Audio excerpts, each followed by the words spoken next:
사랑하는 은혜와 진리 장로교회 교우 여러분, 어젯밤도 평안하셨습니까?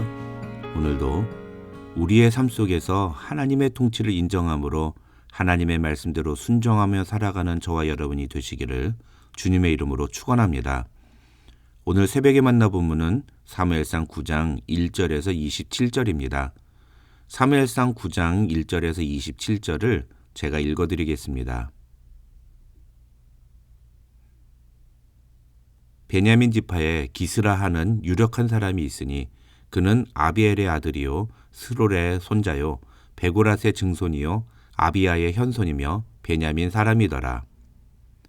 기스에게 아들이 있으니 그의 이름은 사울이요 준수한 소년이라. 이스라엘 자손 중에 그보다 더 준수한 자가 없고 키는 모든 백성보다 어깨 위만큼 더 컸더라. 사울의 아버지 기스가 암나기들을 잃고 그의 아들 사울에게 이르되 너는 일어나 한 사환을 데리고 가서 암나기들을 찾으라 하매 그가 에브라임 산지와 살리사 땅으로 두루 다녀 보았으나 찾지 못하고 사알림 땅으로 두루 다녀 보았으나 그곳에는 없었고 베냐민 사람의 땅으로 두루 다녀 보았으나 찾지 못하니라. 그들이 숲 땅에 이른 때에 사울이 함께 가던 사환에게 이르되 돌아가자. 내 아버지께서 암나기 생각은 고사하고 우리를 위하여 걱정하실까 두려워하노라 하니 그가 대답하되 보소서 이 성읍에 하나님의 사람이 있는데 존경을 받는 사람이라. 그가 말한 것은 반드시 다 응하나니 그리로 가사이다. 그가 혹 우리가 갈 길을 가르쳐 줄까 하나이다 하는지라. 사울이 그의 사환에게 이르되 우리가 가면 그 사람에게 무엇을 드리겠느냐.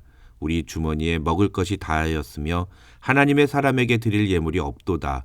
무엇이 있느냐 하니 사환이 사울에게 다시 대답하여 이르되 보소서 내 손에 은 한 세겔의 4분의 1이 있으니 하나님의 사람에게 드려 우리 길을 가르쳐달라 하겠나이다 하더라.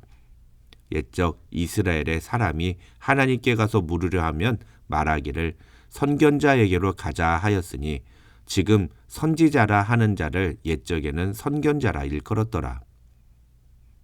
사울이 그의 사환에게 이르되 네 말이 옳다. 가자 하고 그들이 하나님의 사람이 있는 성읍으로 가니라. 그들이 성읍을 향한 비탈길로 올라가다가 물 기르러 나오는 소녀들을 만나 그들에게 묻되 선견자가 여기 있느냐 하니 그들이 대답하여 이르되 있나이다. 보소서 그가 당신보다 앞서갔으니 빨리 가소서. 백성이 오늘 산당에서 제사를 드리므로 그가 오늘 성읍에 들어오셨나이다. 당신들이 성읍으로 들어가면 그가 먹으러 산당에 올라가기 전에 곧 만나리이다. 그가 오기 전에는 백성이 먹지 아니하나니 이는 그가 재물을 축사한 후에야 청함을 받은 자가 먹음이니이다. 그러므로 지금 올라가소서 곧 그를 만나리이다 하는지라. 그들이 성읍으로 올라가서 그리로 들어갈 때에 사무엘이 마침 산당으로 올라가려고 마주 나오더라. 사울이 오기 전날에 여호와께서 사무엘에게 알게 하여 이르시되 내일 이맘때에 내가 베냐민 땅에서 한 사람을 내게로 보내리니 너는 그에게 기름을 부어 내 백성 이스라엘의 지도자로 삼으라. 그가 내 백성을 블레셋 사람들의 손에서 구원하리라. 내 백성의 부르짖음이 내게 상달되었으므로 내가 그들을 돌보았노라 하셨더니 사무엘이 사울을 볼 때에 여호와께서 그에게 이르시되 보라 이는 내가 네게 말한 사람이니 이가 내 백성을 다스리리라 하시니라. 사울이 성문한 사무엘에게 다가가 이르되 선견자의 집이 어디인지 청하건대 내게 가르치소서 하니 사무엘이 사울에게 대답하여 이르되 내가 선견자이니라. 너는 내 앞서 산당으로 올라가라. 너희가 오늘 나와 함께 먹을 것이요 아침에는 내가 너를 보내되 네 마음에 있는 것을 다 네게 말하리라. 사흘 전에 이런 네 암나기들을 염려하지 말라. 찾았느니라. 온 이스라엘이 사모하는 자가 누구냐? 너와 네 아버지의 온 집이 아니냐 하는지라. 사울이 대답하여 이르되 나는 이스라엘 지파의 가장 작은 지파 베냐민 사람이 아니니까. 또 나의 가족은 베냐민 지파 모든 가족 중에 가장 미약하지 아니하니까.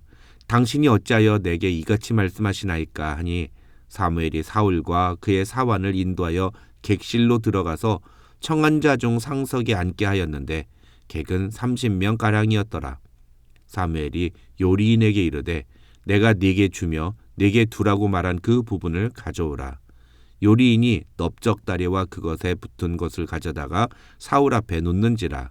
사무엘이 이르되 보라, 이는 두었던 것이니 네 앞에 놓고 먹으라.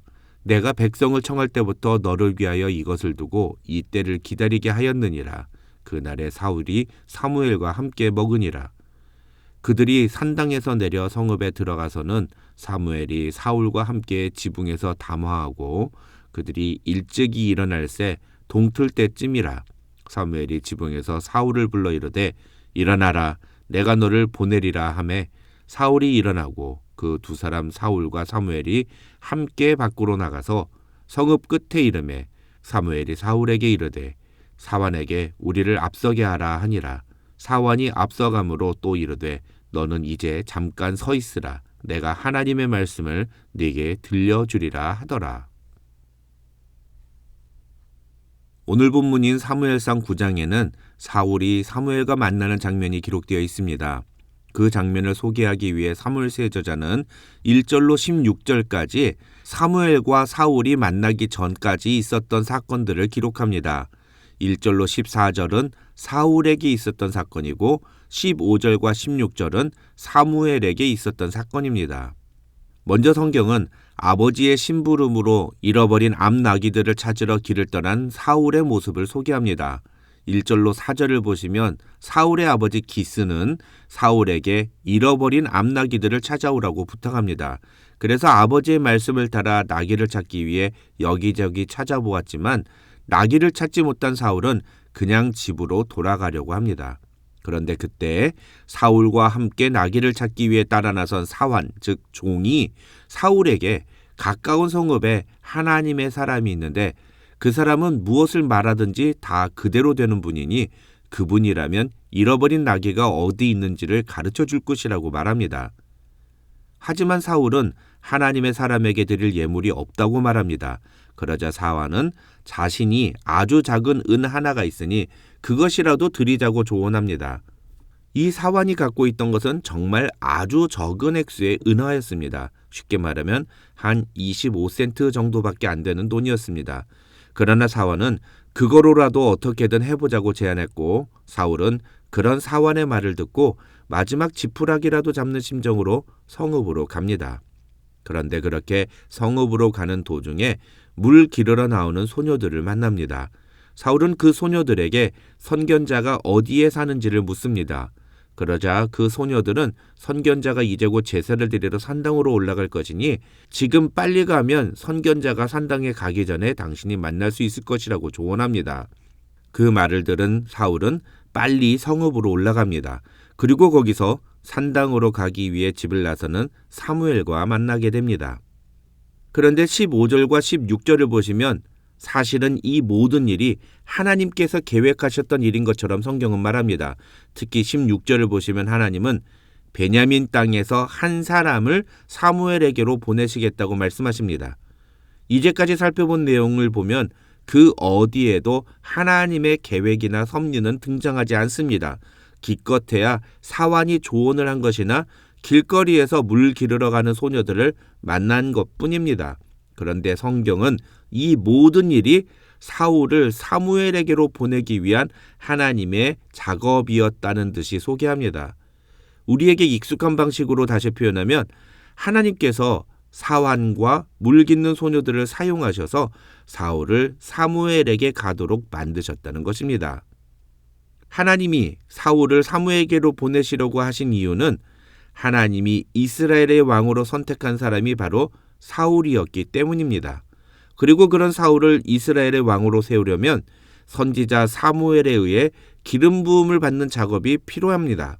그래서 하나님은 사울을 사무엘에게로 보내시기 위해서 암나귀들이 집을 나가 찾게 만드셨고 그 과정에서 사환으로 하여금 사무엘에게 찾아가 보자는 조언을 하게 하셨고 물 깃는 소녀들을 통해서 사울이 서둘러 성읍에 들어가게 하셨습니다. 하나님이 사울과 사무엘을 만나게 하시기 위해서 사환과 소녀들을 사용하셨다고 보는 것은 잘못된 해석이 아닙니다. 그러나 그 모든 것이 성취되려면 반드시 한 가지가 더 필요한데 그것이 바로 사울이 사환과 소녀들의 말을 듣는 것입니다. 사무엘에게 가보자는 사환의 제안이나 빨리 성읍으로 들어가라는 소녀들의 조언을 들을 것인지 아니면 자기 마음대로 행동할 것인지를 결정하는 것은 사울 자신의 몫이었습니다. 바로 이 지점에서 우리가 지난주에 살펴본 8장에 나오는 이스라엘 백성들의 모습과 사울의 모습이 비교됩니다. 영적 지도자의 말도 듣지 않는 이스라엘 백성들의 모습과 하찮은 사환과 소녀들의 말도 듣고 그대로 행동하는 사울의 모습이 비교되고 있는 것입니다. 그 결과 사울은 사무엘을 만날 수 있었고 잃어버린 나귀를 찾는 정도가 아니라 하나님이 자신을 이스라엘의 왕으로 세우셨다는 엄청난 이야기를 듣게 되는 것입니다.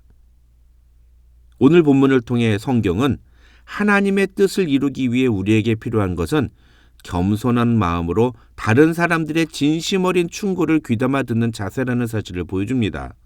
그리고 그것이 바로 우리가 갖추어야 할 예배자의 또 다른 자세 중에 하나인 것입니다.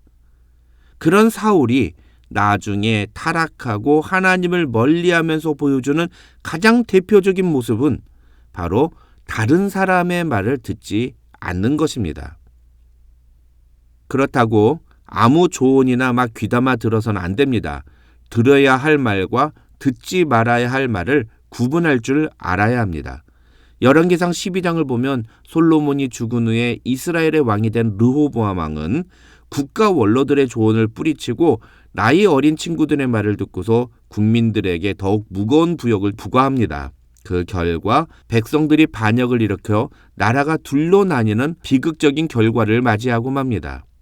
들어야 할 말은 듣지 않고 듣지 말아야 할 말을 들으면 나라가 둘로 나뉘는 정도의 엄청난 비극을 만날 수도 있다는 사실을 우리는 잊지 말아야 합니다.